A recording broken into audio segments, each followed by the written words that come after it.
আসসালামু আলাইকুম। আমি মোহাম্মদ শামিউর রহমান ট্রেডিং বাংলাদেশ থেকে। আশা করি সবাই ভালো আছেন। প্রথমেই বলতে চাই ট্রেডিং বাংলাদেশ ছোট পরিসরে ২ টি কার্যক্রমের সাথে যুক্ত আছে। একটি অনলাইন ওয়ার্কশপ সার্ভিস, অন্যটি স্টক সাজেশন। দুটোই নামমাত্র মূল্যে পেইড সার্ভিস। ২ ঘন্টার মাত্র ২ টি সেশনের মাধ্যমে এই ওয়ার্কশপটি ডিজাইন করা হয়েছে। স্টক প্রাইসের বেসিক ক্যারেক্টারিস্টিক্স এবং কিছু ইফেক্টিভ স্ট্র্যাটেজির কম্বিনেশন করে এই ওয়ার্কশপগুলো ডিজাইন করা।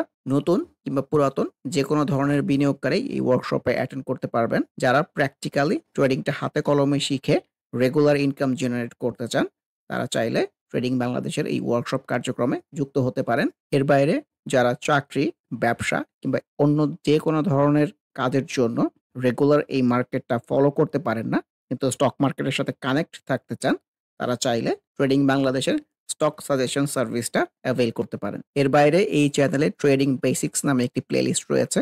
এটি মূলত ট্রেডিং শেখার প্লেলিস্ট। ক্যান্ডেলস্টিক এবং এর বিভিন্ন প্যাটার্ন, বিভিন্ন effective strategy, for example moving average trading strategy, upswing এর বিভিন্ন ফেজ এবং এই ফেজে ট্রেড প্ল্যান করার কোনো স্কোপ আছে কিনা, কিংবা বাউন্স ব্যাক ক্যান্ডেলগুলো কেমন হতে পারে, এসব সহ ট্রেডিং সংক্রান্ত বিভিন্ন বিষয়ের উপর ভিডিও দেয়া আছে। যে যেখানে আছেন সেখান থেকেই ট্রেডিং বেসিক্স প্লেলিস্টটি ফলো করে ট্রেডিং সম্পর্কে আইডিয়া নিতে পারেন। আজকের স্টক আড্ডায় আসলে রিটেস্ট সিনারিও নিয়ে ডিটেইলস কথা বলার চেষ্টা করব। আসলে এইটা ট্রেডিং বেসিক্স প্লেলিস্টে একটা ভিডিও করতে পারলে ভালো হতো। কারণ তাহলে ইলাস্ট্রেশন গুলো আরো সুন্দর হতো। কারণ ট্রেডিং বেসিক্স প্লেলিস্টে ভিডিও করতে গেলে অনেক প্রিপারেশনের দরকার থাকে। সো যেহেতু রিসেন্ট টাইমস এরকম একটা সিচুয়েশন আমরা এনকাউন্টার করেছি, সো আমার কাছে মনে হয় যে এই বিষয়টা নিয়ে একটু ডিটেইল কথা বলা দরকার। তো এরকম সিনারিও যে আমরা প্রায়ই এনকাউন্টার করি বিভিন্ন চার্টের মধ্যে, সেগুলো নিয়ে আজকে একটু দেখানোর চেষ্টা করব। সো আবার একটু মনে করে দেই রিটেস্ট সিনারিওটা কেমন হতে পারে। লাস্ট ২-৩ দিনের ভিডিওতে তো এই একটা বিষয়ই বলতেছি রিটেস্ট। সো আবার একটু মনে করিয়ে দেই যাতে নেক্সট টাইম যখন আমরা চার্টগুলো দেখব, সেগুলো বুঝতে একটু সুবিধা হয়। সো ইন দিস কেস আমি একটা ডাউন সুইং নিয়েছি। মানে এটা আপ সুইং এর ক্ষেত্রেও হয়। সো ডাউন সুইং এর পরে সুন্দর একটা বাউন্স ব্যাক সিনারিও আসে। তারপরে ক্যান্ডেলটা ভালো আসে না। এই ভালো যে আসে না, এটা ডিফারেন্ট টাইপের হতে পারে, ইনগালভিং হতে পারে, অন্য কিছু হতে পারে, বড় রেড আসতে পারে। এখানে এরকম একটা সিনারিও হয়েছে। ইম্পোর্টেন্ট হচ্ছে তার পরের দিন যে এই যে ডাউন সুইং এর যে ফ্লোটা ছিল নিচে চলে আসার কথা, এটা বন্ধ হয়ে কিন্তু ছোট্ট একটা গ্রিন ক্যান্ডেল দিতে পেরেছে। ছোট্ট গ্রিন ক্যান্ডেল না এসে এইখানে কিন্তু একটা রেড ক্যান্ডেলও আসতে পারে। মানে মেইন থটটা হচ্ছে যে এই ক্যান্ডেলের পরে কিন্তু এরকম একটা রেড ক্যান্ডেল আসার কথা, কিংবা এরকম একটা রেড ক্যান্ডেল আসার কথা। সেইটা না এসে জাস্ট পড়ে যাওয়ার ফ্লোটা কিন্তু বন্ধ হয়েছে। সো এই ৩ দিন মিলিয়ে যে প্যাটার্নটা ক্রিয়েট হয়েছে, যে একটা বাউন্স ব্যাক, পরের দিন খারাপ ক্যান্ডেল এবং একটা রিটেস্ট, সেইটাকেই বলতে চাচ্ছি যে ওভারঅল একটা রিটেস্ট সিনারিও। এটা ডাউন সুইং এর পরে আসুক কিংবা আপ সুইং এর পরে আসুক, এইরকম সিনারিও আসলে ছোট হলেও একটা আপসুইং হয়, এরকম বাজারে এক্সপেরিয়েন্স করে। ইট ডাজন্ট মিন না যে every time you will face this kind of phenomena. A proper down swing might happen. এই টাইপের সিচুয়েশন থেকে মোস্ট এক্সপেক্টেড ছোট হলেও একটা আপসুইং হওয়া। আলোচনার শুরুতে ট্রেডিংটা নিয়ে একটু কথা বলতে চাই যে এই চ্যানেলটা তো আসলে ট্রেডিং রিলেটেড কথাবার্তাই বল। ট্রেডিং জিনিসটা কিন্তু টোটালি ডিফারেন্ট ইনভেস্টমেন্টের চেয়ে। অনেকে এখানে এসে মানে এই সেপারেশনটা করতে পারে না, তালগোল করে ফেলে। ঠিক আছে? সো ট্রেডিং আর ইনভেস্টমেন্ট একদমই ডিফারেন্ট জিনিস। যারা স্টক মার্কেটের সাথে সামহাউ কানেক্টেড আছেন, তাদের এই কনসেপ্টটা ক্লিয়ার থাকা খুবই জরুরি। যে আপনি ট্রেডিং করেন না ইনভেস্টমেন্ট করেন। আপনি যদি ইনভেস্টমেন্টের সাথে যুক্ত থাকেন, তাহলে এই ছোট পরিসরে বাজার উত্থান হলো না পতন হলো, এগুলা জেনে আপনার আসলে কোনো লাভ নাই। আপনি বিভিন্ন ফেজে কিংবা একটা লম্বা সময় ধরে ইনভেস্টমেন্ট করবেন। সো এইভাবে ইনভেস্টমেন্টটা করে। যদিও আমার প্রপার জ্ঞান নাই কিভাবে ইনভেস্টমেন্ট করতে হয়। তাও ক্ষুদ্র জ্ঞানে যতটুকু বুঝি, প্রফেশনাল লোকজন হয়তো এইভাবেই করে। কিন্তু ট্রেডিংটা কিন্তু এরকম না যে ইনভেস্টমেন্টে আপনি একটা দীর্ঘ সময় ধরে ইনভেস্টমেন্ট করলে আপনার টাকার পরিমাণ কিন্তু হিউজ। অনেক বেশি টাকা পাওয়া যায়। আর আপনার প্রতি বছর ডিভিডেন্ডের একটা বিষয় থাকে। আপনি যেহেতু ধাপে ইনভেস্টমেন্ট করতেছেন, ১০ বছর ২০ বছর পরে গিয়ে দেখা যায় যে ওই অ্যামাউন্টটাই অনেক বড় হয়ে যায়। কিন্তু ট্রেডিং এর বিষয়টা কিন্তু মোটেও এরকম না। সো এই বিষয়গুলো একটু ক্লিয়ার করতে চাই। প্রথম কথা, ট্রেডিং এ যে খুব প্রফিট হয় ইনভেস্টমেন্টের মতো এরকম কিন্তু না। ট্রেডিং এ হচ্ছে অল্প প্রফিট হয়। কিন্তু সেই প্রফিটটা হয় একটু কনসিস্টেন্ট বেসিসে। মানে বারে হয়। ধরেন আপনার একটা মাসে ৪ টা ৫ টা ৬ টা ১০ টা ট্রেড করলেন। সো এই ট্রেডগুলোর মধ্যে মেক্সিমাম ট্রেড যেন আপনার ফ্রুটফুল হয়, এইভাবে ট্রেডাররা ট্রেডটা করে ইনফ্যাক্ট। ট্রেডিং এ প্রফিট কিন্তু অল্প, কিন্তু বারে করার চেষ্টা করা হয়। ধরেন আপনি এক জায়গা থেকে 5% পেয়েছেন, আরেক জায়গা থেকে 10% পেয়েছেন, আরেক জায়গা থেকে 15% পেয়েছেন। এই যে একটা কনসিস্টেন্সি, এই কনসিস্টেন্সিটা রেখে লম্বা সময় ধরে যে প্র্যাকটিস করা হয়, এই প্রফিটটাকে ম্যাক্সিমাইজ করার এইটাই ট্রেডিং। অনেকের মধ্যে ধারণা থাকে ট্রেডিংটা শর্ট টার্মের জিনিস। হ্যাঁ, ট্রেডিং এর অ্যাক্টিভিটিটা শর্ট টার্মের জিনিস। কিন্তু অ্যাজ এ হোল যদি আপনি দেখেন, এটাকে আপনাকে লং টার্মে চিন্তা করতে হবে। কারণ ধরেন আজকে আপনার একটা স্টক থেকে ধরেন 15% প্রফিট হলো। কালকে আবার 3% 4% কিন্তু কমে যেতে পারে। সো অ্যাজ এ হোল যদি আপনি এই জিনিসটারই কন্টিনিউশনটা রাখেন, ধরেন একটা সার্টেন টাইম গিয়ে দেখা যাবে যে আপনি নিজেই তখন বের করতে পারবেন যে আপনার প্রফিটের রেশিওটা বেশি হচ্ছে নাকি আপনার লসের রেশিওটা বেশি হচ্ছে। ২ নাম্বার যে বিষয়টা হচ্ছে যে ট্রেডাররা সবসময় চিন্তা করে যে লসটা যেন কম হয়। কারণ এই মার্কেটে যেহেতু লসটা কেউ এভয়েড করতে পারবে না, লসের পার্সেন্টেজটা কমাতে পারবে। সো এইটাকে কনসিস্টেন্ট বেসিসে রাখাটাই হচ্ছে ট্রেডিং। যে ধরেন আপনি ১০টা ট্রেড করলেন। ১০টা ট্রেডের মধ্যে ম্যাক্সিমাম ট্রেড আপনার লস হলো। মানে ট্রেডটা ভালো হলো না। ধরেন ৩% করে লস হলো। ম্যাক্সিমাম যদি বলি আমি ৬টা ট্রেড ধরেন আপনার ৩% করে লস হলো। তো ৩১৮% লস হইছে। কিন্তু বাকি ৪ টা ট্রেড যদি আপনার প্রফিটেবল হয়, ধরলাম কম করে হলেও ৮% এর প্রফিট হইছে ৪ টা ট্রেডে। তো ৪ টা ৩২% ট্রেড মানে প্রফিটের জায়গায় আসছে। সো অ্যাজ এ হোল যদি আপনি দেখেন তাও কিন্তু 12% টু 14% এর একটা প্রফিটের জায়গা আপনার থাকে। সো এই যে প্রফিট এবং লসের রেশিও আমি যদি ১ মাসের হিসাব করি, ১ মাসে আপনার 12 টু 14% এর মধ্যে প্রফিট আসছে। এই জিনিসটাই লম্বা সময় ধরে কন্টিনিউ করাটাই হচ্ছে ট্রেডিং। যে আমাকে এই কাজটা লম্বা সময় ধরে করতে হবে এবং এমন রেশিওতে করতে হবে যেন আমার লসটা কম হয় এবং লাভটা বেশি হয়। আর ট্রেডিং যে বিষয়টা সেইটা হচ্ছে একদম সেম মানে অ্যাক্টিভিটির বিষয়ে বলতেছি।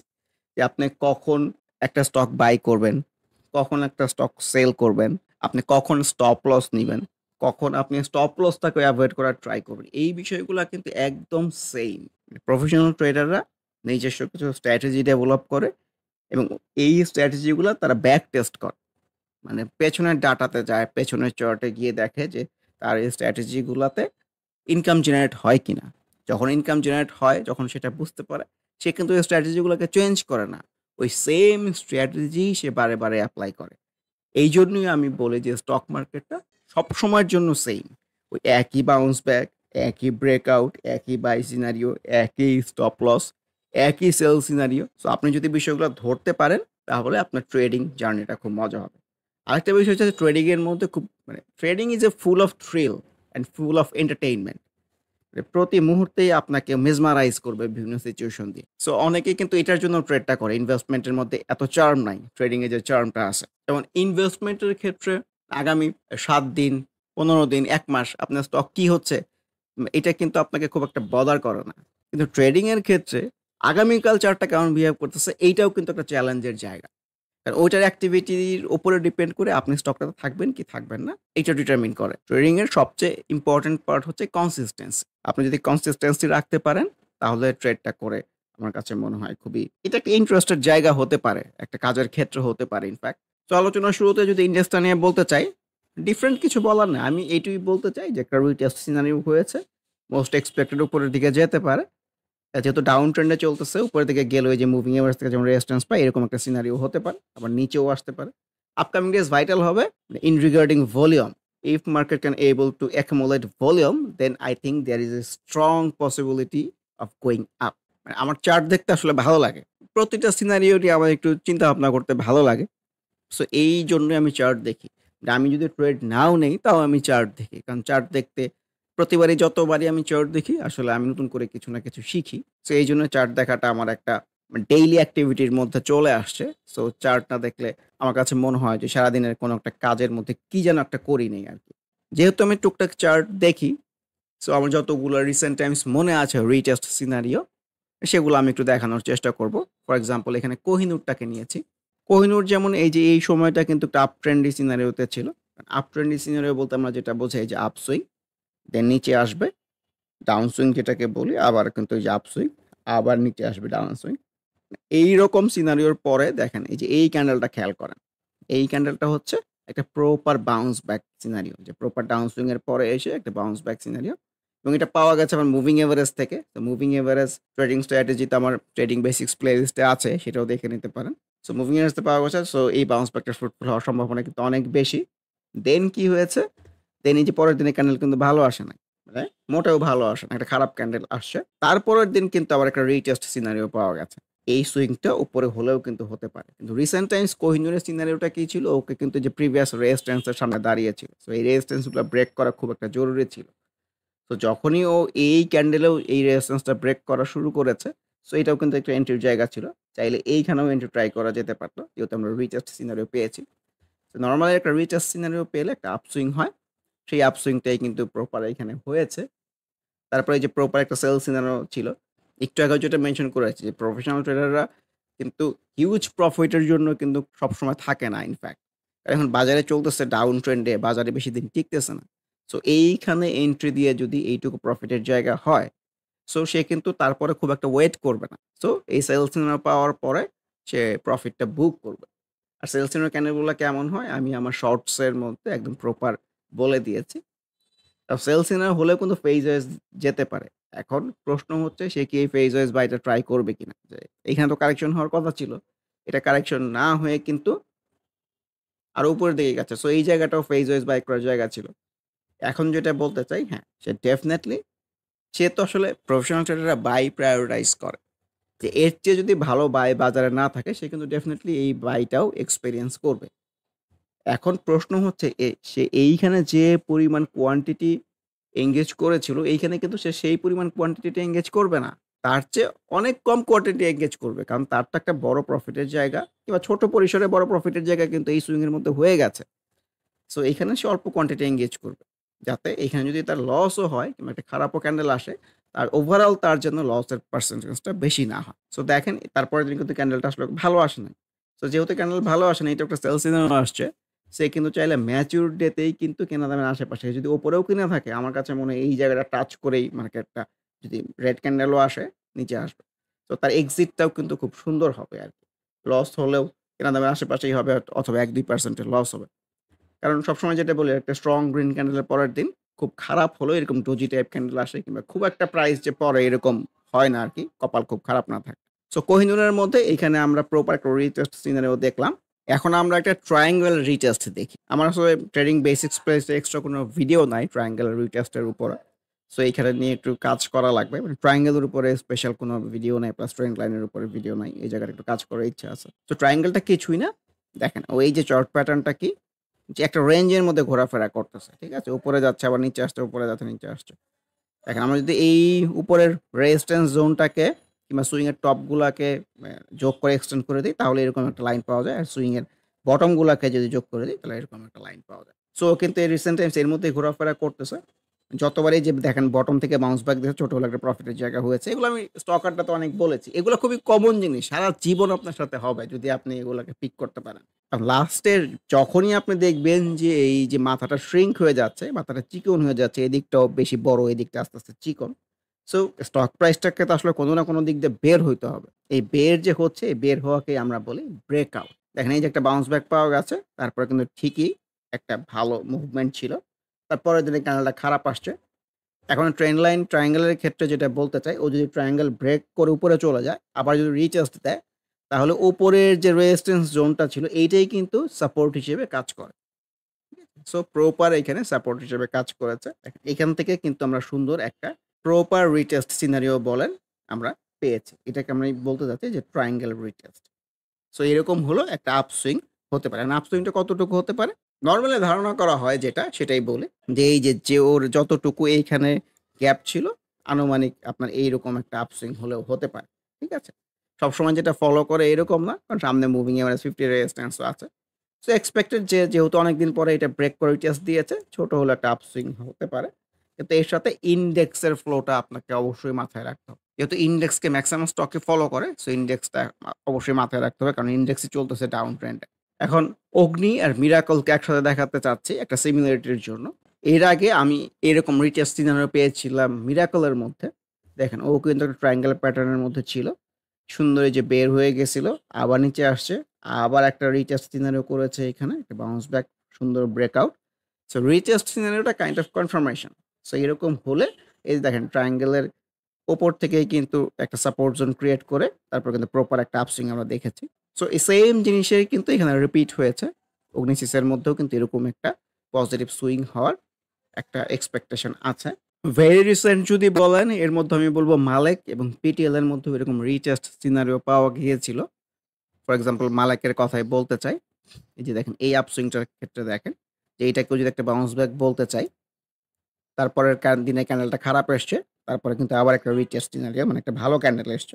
সো তারপরে কিন্তু আমরা ছোট হলেও একটা প্রফিটের জায়গা এইটুকুর মধ্যে দেখেছি। তো ট্রেডাররা কিন্তু এইসব অপরচুনিটি গুলোর জন্য ওয়েট করে। তার প্রফিটটা হবে ছোট, ছোট কিন্তু একটা কনসিস্টেন্ট বেসিসে হবে আরকি। ঠিক আছে? সে যেহেতু দেখতেছে যে এই জায়গায় কিন্তু প্রাইসটা এর আগেও রেজিস্ট্যান্স পেয়েছে, এইখানেও রেজিস্ট্যান্স পেয়েছে। সো এইটাও কিন্তু ওর একটা রেজিস্ট্যান্স জোন। রেজিস্ট্যান্স জোনে কিন্তু প্রফেশনাল ট্রেডাররা পেলে প্রফিট বুক করে। ইন ফিউচার কি হবে সে কিন্তু অত কিছু ভাবতে চায় না। কারণ তার এখান থেকে হলেও একটা ছোট হলেও একটা প্রফিটের জায়গা কিন্তু হয়েছে। তার মধ্যে আমি যেটা বলি যে আনইউজুয়াল ভলিউমের অ্যাক্টিভিটিও আছে। এখন যদি এই জায়গাগুলো আবার সাকসেসফুলি ব্রেক করে যেতে পারে, সেই ক্ষেত্রে নতুন করে আবার ট্রেড প্ল্যান করার স্কোপ থাকবে মালিকের ক্ষেত্রে। পিটিএল এর ক্ষেত্রে যেটা বলতে চাই যে এই সুইংটা এইখানে দেখেন যে এই যে প্রপার সেল সিগন্যাল বলতেছিলাম এগুলাকে তারপরের দিন দেখেন ঠিকই কিন্তু একটা সুন্দর বাউন্স ব্যাক করে রিটেস্ট করতে পেরেছে। ঠিক আছে? যে না ওর নিচের দিকে চলে আসার কথা ছিল কিন্তু এটা না হয়ে সে কিন্তু উপরের দিকে যাওয়ার ইনটেনশন।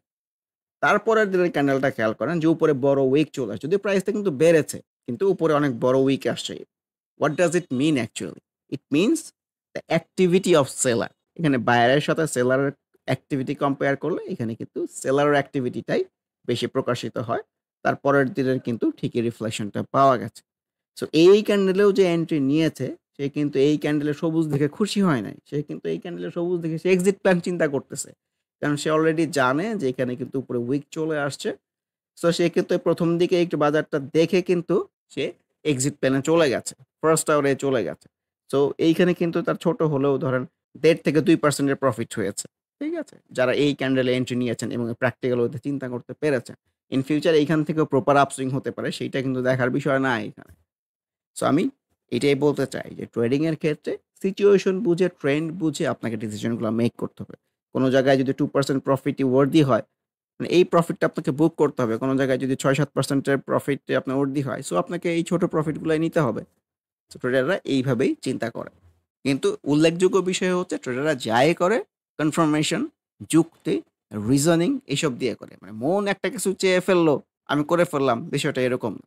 ফর এক্সাম্পল মালিকের কথাই বলতেছি, ইপিএস নাকি খুব ভালো আসছে। যদি আমি ইপিএস-টিপিএস দেখা ছেড়ে দিছি আসলে। মানুষজন হুমড়ি খেয়ে পড়ছে। ঠিক আছে? দেখেন প্রাইসটা কই ছিল? এটাও আমি সেলস সিগন্যাল বলতে তারপরের দিন মনে করেন ৳৪২ উপরে প্রাইস গেছে। কিন্তু এই দিন তো আসলে প্রাইসটা ধরে রাখতে পারে নাই। কারণ সে সুইং কিন্তু শেষের দিকে কিংবা মাঝখানের দিকে আছে। সো এই ক্যান্ডেলে এন্ট্রি নেওয়াটা ট্রেডিং এর প্রেক্ষাপটে খুব একটা যে ওয়াইজ ডিসিশন এরকম আমার কাছে মনে হয় না ইনফ্যাক্ট। আবারও মনে করিয়ে দিতে চাই যারা নামমাত্র মূল্যে প্র্যাকটিক্যাল ওয়েতে ট্রেডিংটা হাতে কলমে শিখে রেগুলার ইনকাম জেনারেট করতে চান তারা ওয়ার্কশপ অ্যাটেন্ড করতে পারেন। এর বাইরে এই চ্যানেলের ট্রেডিং বেসিক্স প্লেলিস্টের ভিডিওগুলো দেখে যে যেখানে আছেন সেখান থেকে ট্রেডিং সম্পর্কে আইডিয়া নিতে পারেন। এর বাইরে স্টক সাজেশন কার্যক্রমেও যুক্ত হতে পারেন। সবাই ভালো থাকবেন। আল্লাহ হাফেজ। Happy trading. This is Shamir Rahman signing off from today's episode.